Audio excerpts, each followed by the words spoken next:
Welcome to the Jeff and Jamie feed. My name is Jamie Brown. This is Jeff Tony Dandel, and we love diving into all things food and beverage with you guys. So thanks for joining us here. And today we are really looking at food and beverage from a totally different angle. But a very important, big part of what we do.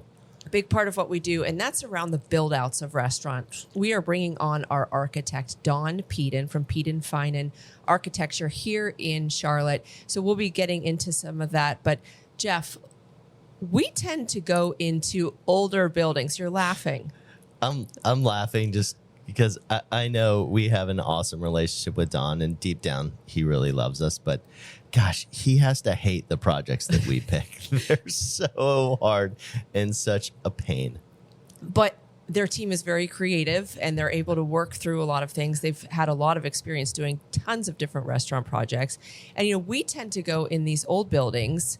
What do you feel like really draws us to that kind of space for a restaurant project? Well, now I don't know if we know how to do it any other way.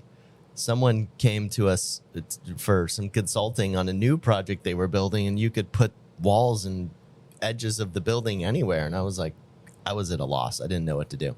Oh, the doors were just so wide open. I need, you didn't have constraints. Like, you have 7 square feet. What can you do with it? And figure it out. Yes. Well, older architecture has a lot of benefits. I mean, when we've gone into old spaces, a lot of times it's about, you can really root yourself in a neighborhood, in a community, because that space has been there. So it feels very much already a part of it. I feel like that's our biggest thing, is it really helps with the story. It helps us kind of, figure out what the life of that restaurant's going to be, and just kind of further that and create another chapter for it rather than start over. Yes, and we've talked before about how going into an older space is so much easier in a lot of ways because it has that inherent charm. Yes. Whereas you go into a new space, you have to bring your A game. You got to bring everything. We think maybe we actually stink at what we do, and we're just relying on like old brick and old spaces and old stories and keeping those alive. It is such a different proposition going into a new space. If you have a 100-foot wall of old brick, then you put a fun wallpaper in the bathroom, and you're like, okay, look at us. Yeah. Wait a minute. You totally demean everything that I do. It's a little harder than that. I know. Well, I know. I get it. But it's tough in these old spaces, especially if you're, doing the build out, the architecture for it, because it's not meant to be a restaurant. And no, buildings, is the biggest thing. Some of the ones we go into are old enough where even things like there are HVAC issues that, because the building wasn't originally intended to have like that kind of power in the building, like with old fireplaces and things like that. And even when you get to Leaper Wyatt and Lilia Hall, they were built before there were cars. Right. So when Historic is asking us about, parking lots and things like that, you're like, but that wasn't a thing. So it's just crazy. Yes. Well, let's bring on Don. We'll kind of pick his brain about, all things build outs for restaurants, and not just old spaces like ours and our projects, but also just kind of understanding how a restaurant build out works. And we'll dive in. I love it. Let's bring him on.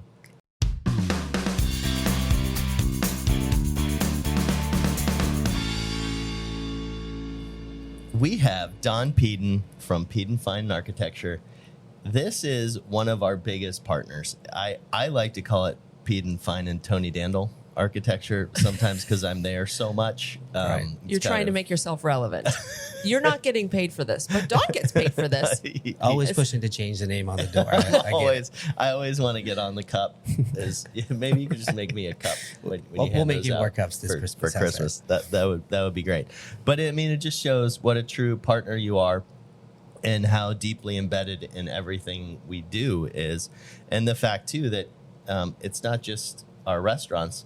You guys have done our remodel on our house, which we haven't built yet, so we don't know how that's going. But someday. Eventually, yeah. It'll get there. Someday. Mm-hmm. Someday.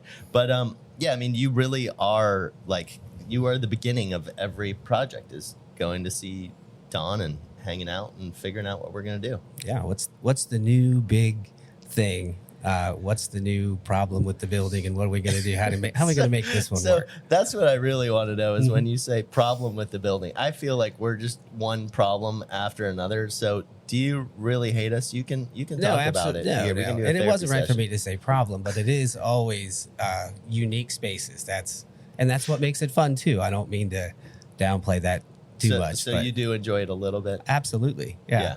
Absolutely. I think one of the crazy things is that when we go to start a restaurant, we are, talking about the food, the menu, the design, like the character, how it all is all going to come to life. But it truly has to mesh very early on with the work that you all do in setting up the space up to actually be able to execute all of that. And like when I assume it's like this with any kind of projects, restaurants or not, or do you find are restaurants unique in that way? Because you also do office spaces and have to kind of bring a brand to life. Do you have those similar like brand building things as part of what you do? I would say on a global portion, it is sort of the same thing. I think what's different on restaurants, and even you guys, there's kind of an elevated level of this, is you always come with an idea. A lot of places don't. I mean, they may have sort of a real general thing going on, but I think that there's a vision that comes out of you guys almost in the beginning. And I heard you say in the intro something about the existing buildings. I actually think that helps you guys, for sure, get to that point, because you can look at these spaces and kind of imagine what you want them to be and what they can be. And so, going back to the beginning on how the restaurants work, it's a little more complicated because there's always so many things in a restaurant. Just the systems. You mentioned HVAC, the kitchens, its assembly space, the exiting, the life safety, all of the stuff. And it's a public space too. You have to make it accessible to everybody too. Correct. Mm-hmm. And going into the older buildings, again, what you mentioned before, it's not, they're not set up to be restaurants. That's true, but they're not set up to be that way when it comes to any of the systems that are in those spaces. The electrical, again, you mentioned HVAC, the plumbing's a big one. So it's a lot more to think about right out of the gate in the beginning. So your business, like what would you say the breakdown is between, so looking at just commercial, because I know you guys do residential and commercial, but looking at your commercial space, is it primarily restaurants that you're doing, or you do office space, restaurants, retail, the whole bit? You do everything. The whole bit, yeah. You do the whole bit. Yeah. I always think that restaurants are some of my favorites to do because it's one of the few where there's so much value on kind of the brand or the look or the feel. It's not that everybody doesn't want that, but you guys are very tuned into this. Not just you guys, any restaurateur does this.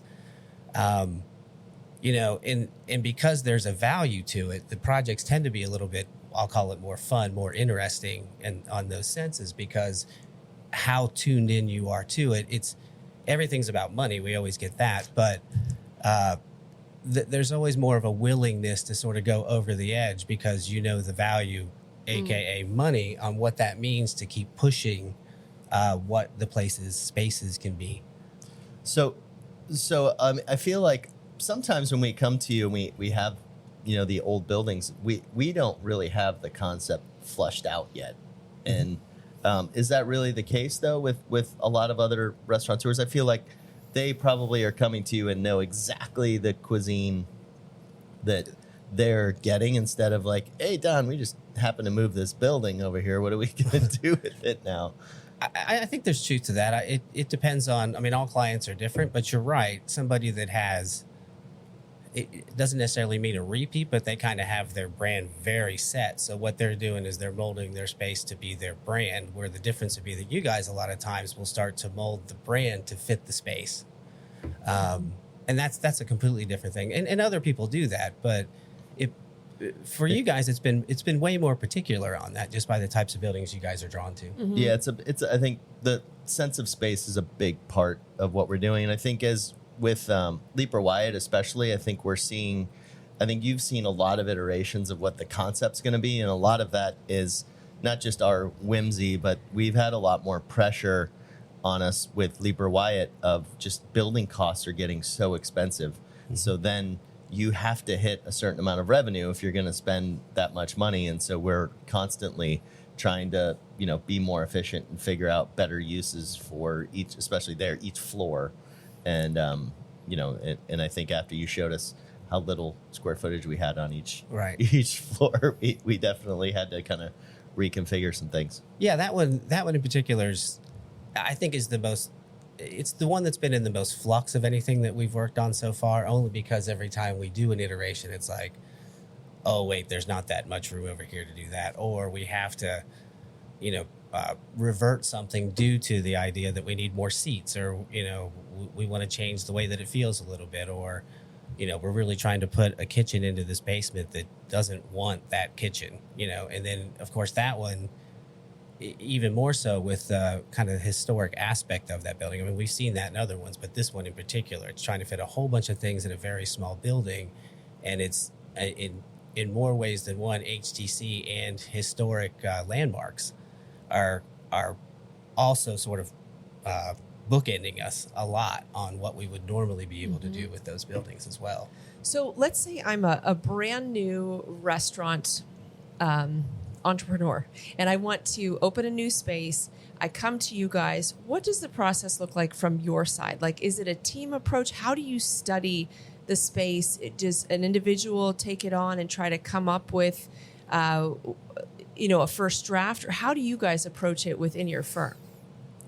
I think that in some ways we do it a little differently than even other firms that I've worked for in the past. I tend to focus, and it seems a little bit opposite of what you would think, but I tend to focus a lot more on what's the utility of it is that you need. Because if you're not quite sure yet what your brand concept is going to be, you most likely have come to me with, this is what I, the essence of, this is the type of food, at least, that I want to, put out there into the world. And that basically takes, you have a pretty good understanding of what you need for utility. What kind of equipment do I need in the kitchen? And a lot of clients are a little taken back when I start asking that. No, send me a list of the kitchen stuff. We just had an hour conversation about the concept, but all that aside, I want that first. And so then what we'll do, and again, I do think this is a little different than most people do it, is we'll start to look at it through that kind of utility aspect. And a lot of that really just has to do with trying to avoid, after years of doing this, trying to avoid the fact that we can really get you to the design, the concept, the feel, the space, but we want to know what those limitations are. And that helps us figure out what those limitations, and that's just a size thing as much as anything else. Yeah. And I can, it's crazy because, thinking about that so early on, you think it's not that, I mean, of course it's a big deal, but it really matters when you go to open. Like, can you actually execute the plan that you had? Like, you want to put out breakfast tacos. Can you even make that happen? You don't know until you start from the very beginning of creating the infrastructure to be able to do that. Right. And and that changes completely too through the process of it. But if at least that I know how much space you think you want for that, or usually it's how much little space you think it's going to take, and then I break your heart and tell you how much space it's actually going to take. And then from there, while we're setting that up, we're not just doing like a kitchen plan. We're not kitchen designers per se. We're taking your entire concept and we present you an entire plan. But our goal is that right from the beginning, it's a truthful plan and it's a well-designed plan, which is what we're having the most fun. Mm-hmm. But again, it's got all of the things that if you told me stop right here and move forward and let's do construction documents, I am 98% confident that I could do it with the plan that I just showed you. Mm-hmm. And I do think that's the difference of what, I think that answers your question, I hope. Yeah, no, that's great. I mean, I think restaurant design is absolutely crazy. There's things that I feel like every time we do a project, I'm learning new things. It's always baffling to me how much space a bar takes up. People walk in and they're like, oh, there's a long, skinny bar. Well, look at that bar, and that thing is like, it takes 10 feet. Is that about right? It's jutting out from a wall, right? The skinniest bar you can do is about 8 feet, a few inches less. But from wall to the edge of the bar is... you can maybe get to 7.5 if you're very creative, but that's how much space you need. And then when you have columns running in the space or some other item like that, or you're trying to put a banquette on the other side of the room, yeah, I mean, like people have no idea. But one of the things that I think we've learned from you, and I think is so cool, is you've moved us beyond thinking about spaces of just like touch points and visual cues that we think of. We think of wallpapers and what you're standing on and what pretty things we can put in. And you actually have taught us to control people's emotions based on the space that they're standing in. I think you taught us that with Supperland of compacting the entranceway as you walk in and having that feeling of compression, and then it just opens up and the fire's there and all that. And then at Alleluia Hall, the way you accentuated everything from the basement all the way up to the mezzanine, and really just the way you affect people with the space, I think is really cool. And you can talk about that a little bit. Yeah, I think that it all goes to, I mean, it comes from the design, but that design is always based, just like we were talking about restaurants, the experience of what it is, and that can come through, at points when I enter. You were talking about the compression and then the opening, and clearly I talk with my hands too much. I keep hitting the microphone, but like how am I seeing this from point A to point B, getting into the space, looking at the space from afar, sitting down in the seat, what's the lighting like? What are my views like? How much am I being pushed to notice across the entire restaurant? Sometimes that comes through the kitchen. Sometimes it comes through the space, like you were talking about, the 3 levels. And sometimes it's really just about where does that work with the design to sometimes just change what, in your case, what the building is or was before. Before it like to give it a new identity, to give it a new brand, kind of thing. The process is so fun though, because I feel like we come to you with an idea, and you kind of put your touch on it to help it come to life, and then it feels so much like we just keep molding it and shaping things as we go. And I think one of the key things is finding a partner like you, where neither side has walls up, like we're not doing it this way, staying open to seeing how the project can evolve and get better. And I think that's something where if you can, trust the partner that you're working with to be able to do that. And I think that's one of the reasons why we've all worked really well together, is because we'll start going and we're like, oh, we hadn't thought about that. But then, hey, when you walk into Alleluia Hall and you can see from the basement all the way up into the roof and rafters, how beautiful that is and how impactful that is, when we hadn't seen that from the beginning. That didn't exist, and I think constantly in the process of building out a restaurant, being willing and able to shift your mindset and evolve and adapt as you go. And I know your team has to do that too, because I'm sure you get stuck on some things where you're like, oh, I really want it to be this way, but I've never felt, you'll push back if you feel something strongly, but also it never feels like you're closed off to things. And I think that's a really important thing in that process. Yeah, I think that has to happen on any project, but on the, that type of collaboration is as much, you guys will have an idea, and then we'll sit down as a team away from you and start to try to figure out how to set that idea in motion, and then we'll start changing that idea. And knowing, we've been doing this for a while together. I mean, I know that I can come into a room again and say, here was the idea. Here's sort of where we are there any ideas that we've had that you thought were just going to be big fails and have turned out okay? On the spot, I can't think of one right now. Well, I'll say that. Like pneumatic tubes or something, crazy that someone's thinking of.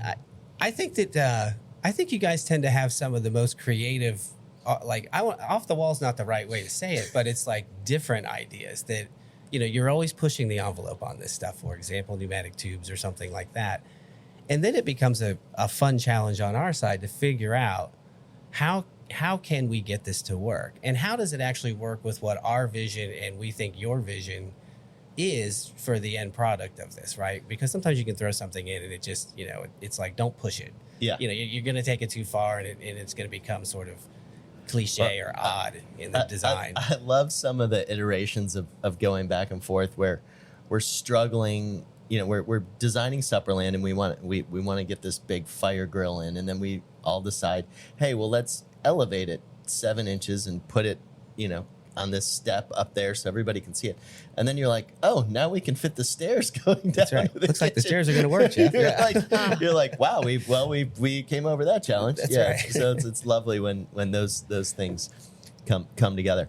And then kind of a add on to my previous question, is there anything that you really think that we missed and should have done in one of our places that we either couldn't afford or didn't want to do? Tough question. Yeah, that's a hard one. You can be honest here. It's okay.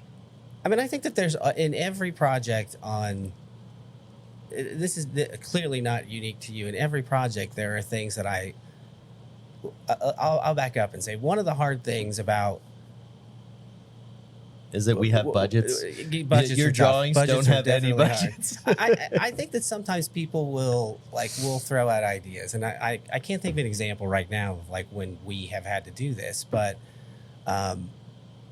sometimes being the designer on my side, I feel like I may be the only one who knows what it is you're letting go.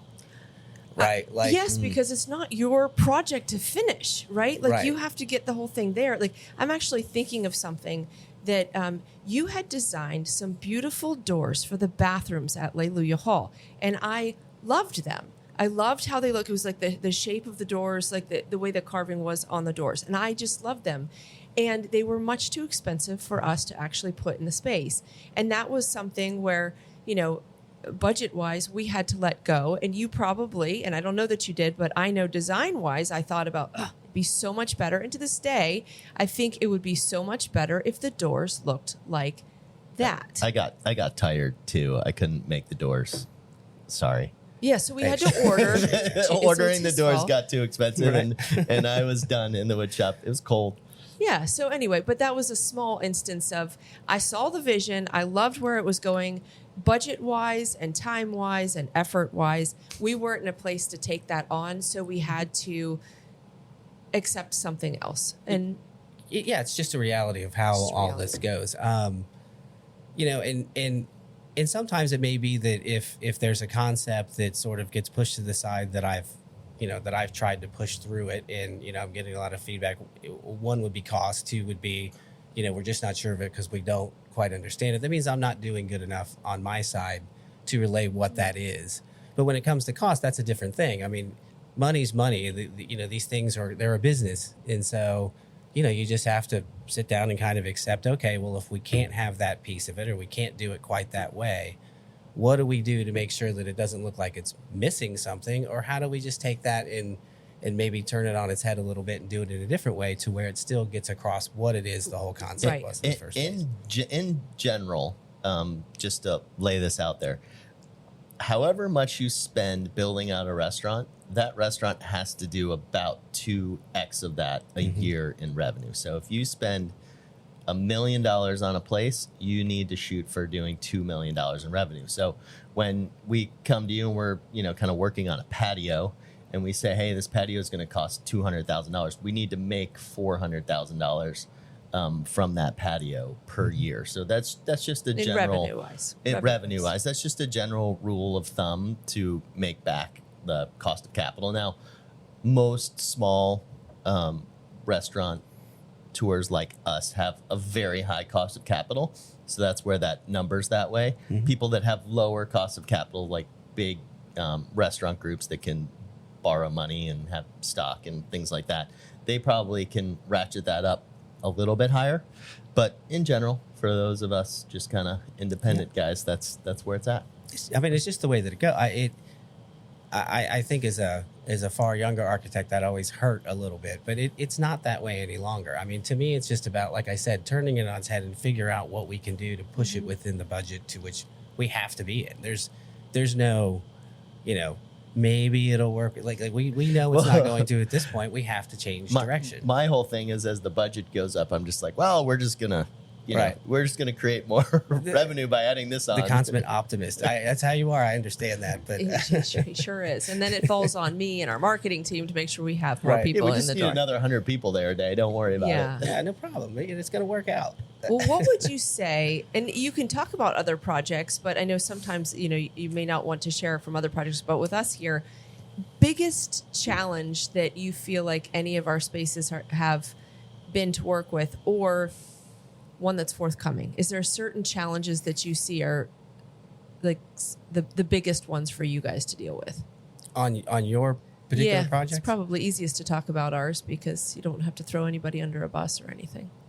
That's a tough one.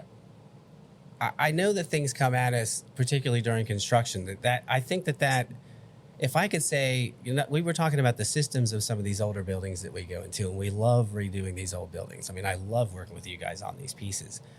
Is all the things that are uncovered during construction. It's remove that wall and nobody can figure out why the hell that thing's there at all. And, a lot of times people look back at me like, you should have known that. I'm like, nobody could have known that was like that. And, it's been sitting there for 100 years, getting redone by who knows what or why that happened. And I think that's probably one of the biggest challenges, and I'll bring it back a little bit to these kind of older buildings, is you just don't know until you know. And then that forces a lot of kind of regrouping. We're trying to stay on timelines, and we all know how hard that is with these buildings too. And then I would say, to go back to that, one of the things that's the most difficult in the older buildings, and particularly in, I would say, Leluyia and Leaper, is the HDC side of it. And that's not necessarily saying anything bad about HDC. It's just that there's a time That's the frame. Historic district. That Commission. just slows everything It down. just slows it down. It just makes us so we can't make any changes because we know that there's a huge time Right. effect. Even if we think it's for the betterment of the project or the neighborhood or whatever, we're just stuck. And they may think that too. It's just that there's a process that has to go through. So suddenly, you uncover something pretty big, and we have to try to change the building. It can add 3 months to the project, and it's in easy. construction, or a year, or 6 months, or a year. We've learned that too. I think our biggest challenge is yet to come, and I am super worried. At Leaper, we are kind of fortifying the building with these steel beams, and the steel beams go all the way from the basement up. So basement floor, ground floor, second floor, rooftop. So it's basically 4 floors of steel beam that somehow they have to lift over the building and get straight down with a crane. But then you also have to remember they're attaching in the basement, which we built as a foundation before the building was moved there. And then the building's been placed on top, and they did a pretty good job nailing the placement of the building, but there's spots where it's off by an inch or inch and a half. And so there's places where we're going to have to chisel out some brick and That work is through what's- a lot of situations. That's baffling to me in every project, is how you can lay out the plan, especially in these old buildings. Like, we still have to go in there. Every time he's like, I got to go actually do the measurements, and he'll actually take the tape out and do the measurements for things. And you can find, this is off 2 inches or this is off 2 inches. And I don't know if that's the building settling or things just not being exactly precise, but it is always in the build out process. We're like, oh my gosh, we're missing 2 inches here. And that 2 inches actually matters. It happens all the time.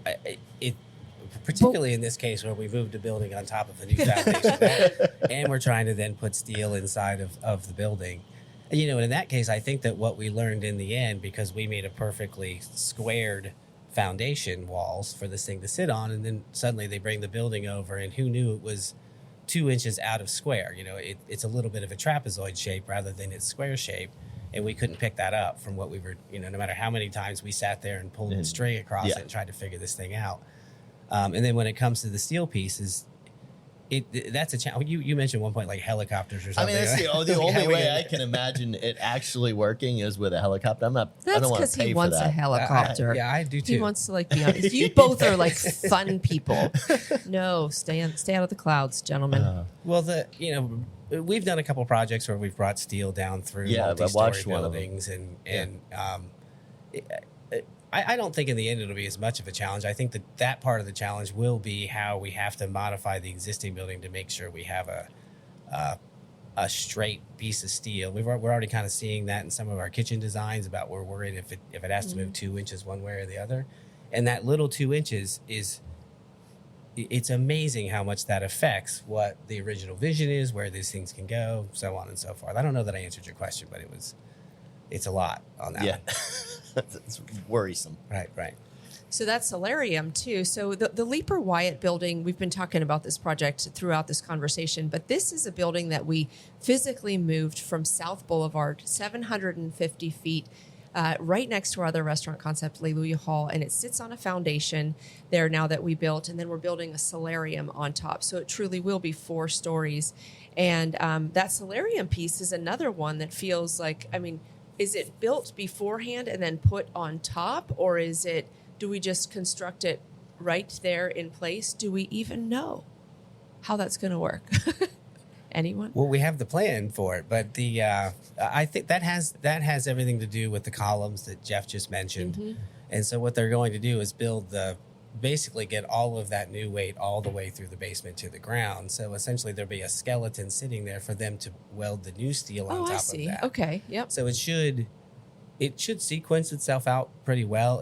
There's just a lot of making sure that initial steel is and that correct. Steel, I would imagine, would help fortify the building, and then of course be the weight disbursement for the solarium that's being built on top. Those two things. That's right. Okay. Yeah. And that steel's helping completely with, I mean, in a lot of ways when it comes to the floors. I mean, we have all these new HVAC systems. We've got a trap door where we're going to be able to pull equipment the back trap and door forth. situation is something that it wakes me up at night. The idea of, in order for us to actually get the equipment to the second story open kitchen, we're going to have trap doors, which again, I think this is just like Jeff and maybe Don both wanting to live like the Goonies or something, or like do adventuresome things. Trap doors are necessary. We absolutely have to have them. I mean, as we were going through the equipment plan, we're putting it's not wood fired anymore, but kind of a big stone pizza oven in, and it's about 5.5 foot radius. So we're thinking, well, it's not going to fit in the elevator. And yes, we could crane it in through the roof before we put the floor of the solarium in, but that's not going to work if we ever need to move a piece of equipment or trade out a piece of equipment. And in the basement, same problem. Like, how are we going to get these massive fryers? We're not going to have, it's not going to be Jason, Bryce, and I carrying them down the stairs. So the trap door is meant to remain a trap door, not a trap door, I guess. Trap door is kind of a bad. It sounds bad. like we might drop people through them. But so the idea is that we'd be able to access floors, and they'd remain there as a door that can be opened through the floor. Yeah, it's permanent and there if a piece of equipment ever breaks. If we get a big order in, can we just start using the winch and that's right. Get people up and down. In the end, the way that it's designed, it's not going to be like a feature. I mean, people won't even know that it's there. I mean, that's kind of the point of it. But it was just another layer of, okay, how do we solve this problem of equipment coming in and out, and in the future, because equipment's going to break and there'll be new equipment or new things on the menu. You need a new piece. We're going to have to be able to utilize something. But it's crazy how you as an architect have to come into the build out process itself. Not just you're not just creating the drawings. You're creating some methods for us to actually be able to do the build out. Do you know what I mean? Mm-hmm. Which I feel like that's kind of different. Like I had never thought about it that way. Yeah, I think that's just solving challenges and like just bringing those problems to Don and sitting down and trying to come up with a solution. I think the hardest thing we deal with, though, and the most annoying thing to me, as we've become experts now in glass insulation, is just the feedback from engineers. I don't ever feel like engineers really have a full grasp of the project and a full grasp of one's budget, and that they never come and say, hey, if you take this one dump sink out, then your hot water heater is going to be half the size. It's always just whatever you gave me is they just do the calculations and then they say, hey, you need this hot water heater. And it's the same upstairs where they did the minimum insulation that the county requires for the glass on the solarium, and came up with just these ridiculous numbers for the amount of HVAC we had to have upstairs. And then as we investigated, because we couldn't even fit the ductwork, was the problem. So we investigated it. We're like, well, actually, if we just put the correct amount of insulation on the glass and reflectivity, then we don't need half the HVAC upstairs. And they just don't bother to tell you these things until you ask. Yeah, I think that some of that's just sort of the nature of an engineer and where that mindset falls. I mean, you can imagine they're engineers, and I can't remember if it's left or right brain. I never, learned what that is, but that is probably their strength as much as it is what you're seeing as a weakness, because you see it on the other side of it. You give them a set of information, and you say you need to make this work for X, Y, and Z, and they may not be trying to think outside of the box of how does this save me? If you don't do this, then this will save. They do. I mean, that's not fair to say that they don't, but then it takes us, you, me, Jamie, whoever else, contractors involved in the project, to sit there and look at it and begin to question a little bit. Well, why is this happening? And in that case, we were in our time frames, we got all this information back so we could get things to permits or whatever. But we immediately all start questioning, why is there 50 tons of HVAC in a 1,200 square foot space? Well, that's where that questioning comes back to it. And I think that there's a safety factor too. I mean, I think that, engineers, they also take a lot of the brunt of if there's a problem that's not always their fault, right? So they're always trying to factor all that in to give you the best that they can give you and work the best that it can. Yeah, there's a lot of liability there. Yeah, right? And it's tough on them.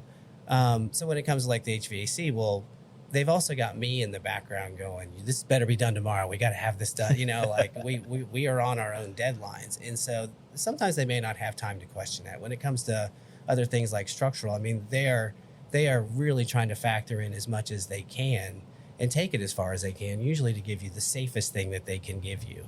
And then there's that liability side where they're nervous to come back and take things down to where they're hovering over a line of it'll work, but boy, we would all feel a lot better if you just went a little farther with that. And I think that's just tough for engineers in general. And it's tough for me paying the bills. You got to pay the bill.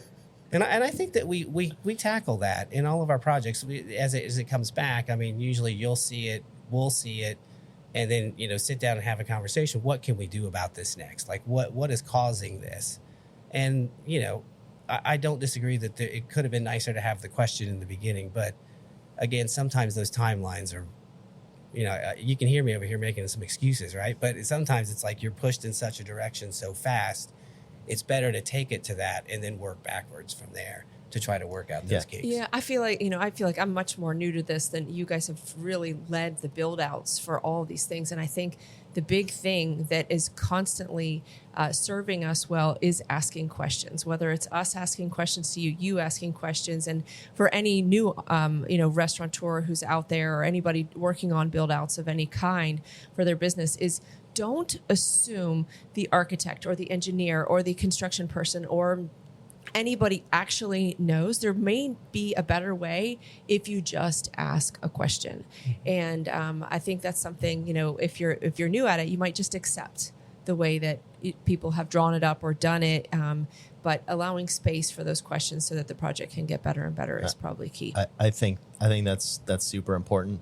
And one other tip, I think that Don and I, and I mean, you're in these conversations as well, but that we've really pushed you for is more redundancy in the things that will shut us down and stop us from operating.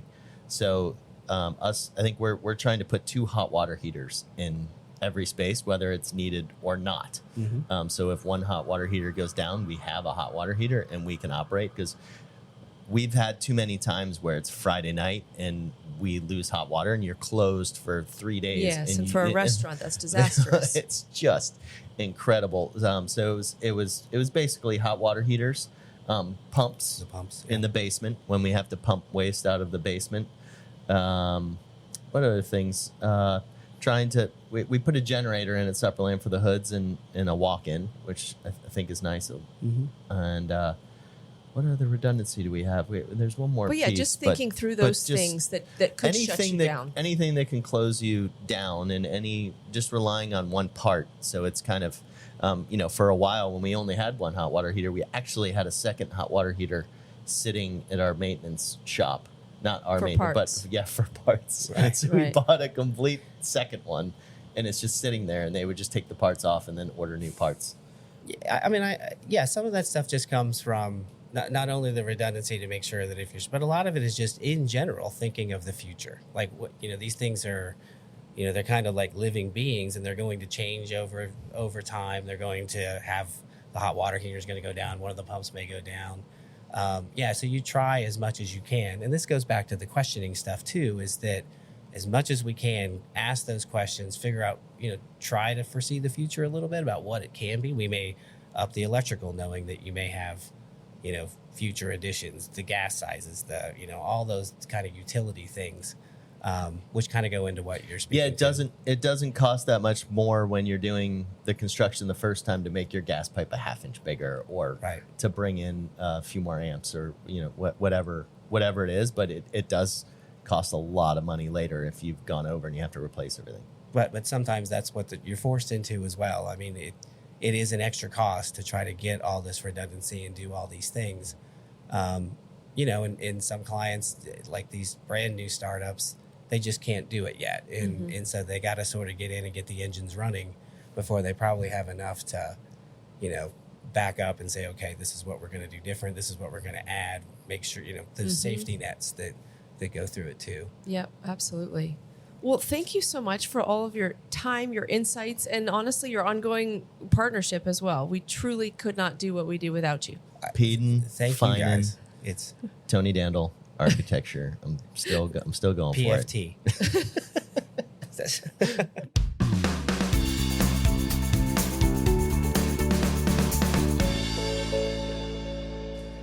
Well, that was great to have Don on here. He's so fun. He is so fun, and he really is such a big part of what we do. And I don't feel like we would have the success of building out things without him and his team.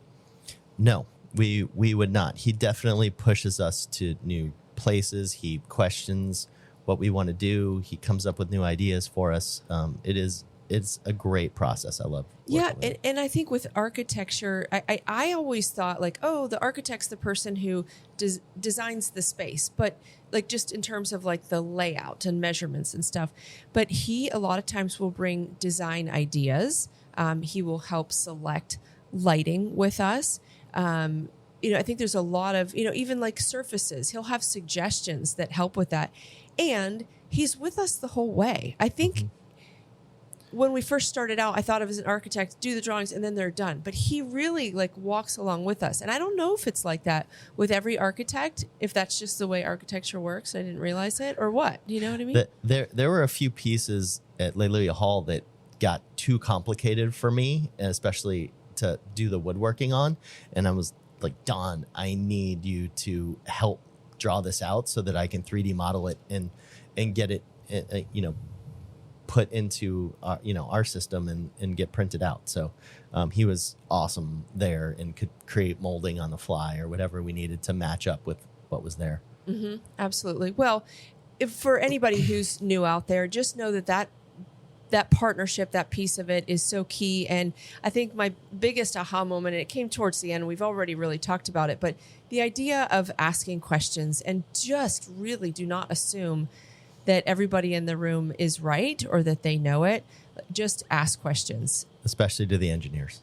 Ask it to the engineers, ask it to everybody, and be willing to relook at things in a different way. There could be something that, hey, if you change just slightly, it could synchronously help you in another direction, like you talked about at Supperland. For sure. Well, that was really fun. It was a lot of fun. Thank you all for joining us. Remember to like, subscribe, share, and we'll catch you on the next one.